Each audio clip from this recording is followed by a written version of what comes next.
अस्सलाम वालेकुम, क्या हाल है, कैसे हैं? उम्मीद है सब खैरियत से होंगे। आज हम बनाएंगे गुलाब जामुन, वो भी सिर्फ 2 चीज़ों के साथ। रेसिपी को अगर फॉलो करेंगे तो आपकी भी बहुत अच्छी और नरम गुलाब जामुन बनेगी। चले बनाना स्टार्ट करते हैं। सबसे पहले हम शीरा तैयार करेंगे। बिस्मिल्लाहिर्रहमानिर्रहीम। शीरे के लिए मैंने चीनी ली है 1.5 कप। 1.5 कप चीनी में 2.5 कप पानी डालेंगे। इसके अंदर लेमन जूस ऐड कर देंगे 2-3 कतरे। छोटी इलायची डाल देंगे 2 से 3 अदद। चूल्हे पे रख देंगे उबाल आने तक। चीनी को हल करेंगे पानी के अंदर। ये देखें पानी को उबाल आ गया है। ये 2.5 कप पानी था। अब इसको इतना पकाएंगे कि 2 कप रह जाए, थोड़ा सा चिपचिपा सा हो जाए। ये देखें शीरा हमारा चिपचिपा सा हो गया है। ये बिल्कुल हमें इसी तरह का चाहिए था। इसे रखते हैं साइड पे। आप चलते हैं नेक्स्ट स्टेप की तरफ। अब जहाँ मैंने लिए 8 स्लाइस ब्रेड के, अब इसके चारों किनारे अलहदा कर लेंगे। इसी तरह हम सारी ब्रेड के किनारे अलहदा कर लेंगे।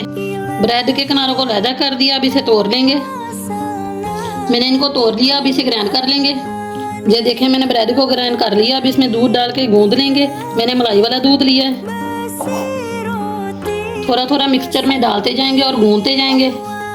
इसको ना ज़्यादा सख्त रखना है और ना ही ज़्यादा नरम रखना है। अगर ज़्यादा सख्त रखेंगे तो हमारे गुलाब जामुन भी सख्त बनेंगे। अगर नरम रखेंगे तो हमारा जो मिक्सचर है वो बिखर जाएगा। ये देखें इस तरह हमने डो बना ली है। इसको रख देंगे 10 मिनट के लिए। ये देखें 10 मिनट हो गए। डो हमारी बिल्कुल तैयार है। अब इसकी गोलियां बना देते हैं। गोलियां आप अपनी मर्जी से दोनों तरह की छोटी बड़ी बना सकते हैं, जैसी आपको पसंद हो।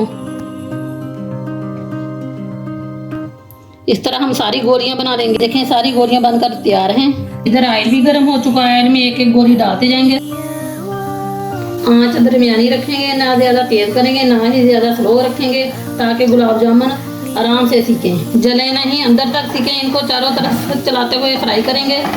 जब ये गोल्डन हो जाएंगी तो इनको निकाल कर शीरे में डाल देंगे। इधर शीरा भी हमारा नीम गर्म है। इसके अंदर डालते जाएंगे गुलाब जामुन। इनको डालने के बाद 1 घंटे के लिए इसी तरह छोड़ देंगे, ताकि जो शीरा है वो गुलाब जामुन के अंदर अच्छी तरह ऐड हो जाए। ये देखिए 1 घंटा हो गया। अब हम चेक कर लेते हैं हमारे गुलाब जामुन कैसे बने हैं। ये देखिए माशाल्लाह कितने नरम। इंशाल्लाह आपको ये रेसिपी बहुत पसंद आएगी, ज़रूर बनाइएगा। ऊपर से पिस्ते ऐड कर दें, चांदी के बर्क लगा दें, ये आपकी अपनी मर्जी है। तो जी वीवर, मैंने सोचा इतने दिनों से करवी करवी नमकीन डिशें चल रही हैं, कहीं ऐसा ना हो सबके दिल भी नमकीन और करवे हो जाएं। इसलिए दिलों में मिठास पैदा करने के लिए स्वीट डिशेज ऐड कर रही हूँ। ये देखें कितनी मज़ेदार लग रही हैं। आप लोग भी ट्राई करें, आप लोगों की गुलाब जामुन भी अच्छी बनेगी। उम्मीद है आपको मेरी रेसिपी बहुत पसंद आएगी। इसलिए मेरी वीडियो को ज़्यादा से ज़्यादा लाइक और शेयर करें। अगर मेरे चैनल पर नए हैं तो आपसे रिक्वेस्ट है, मेरे चैनल को लाजमी सब्सक्राइब कर दें और कमेंट सेक्शन में मुझे लाजमी बताएं आपको मेरी रेसिपी कैसी लगी। अल्लाह हाफिज़।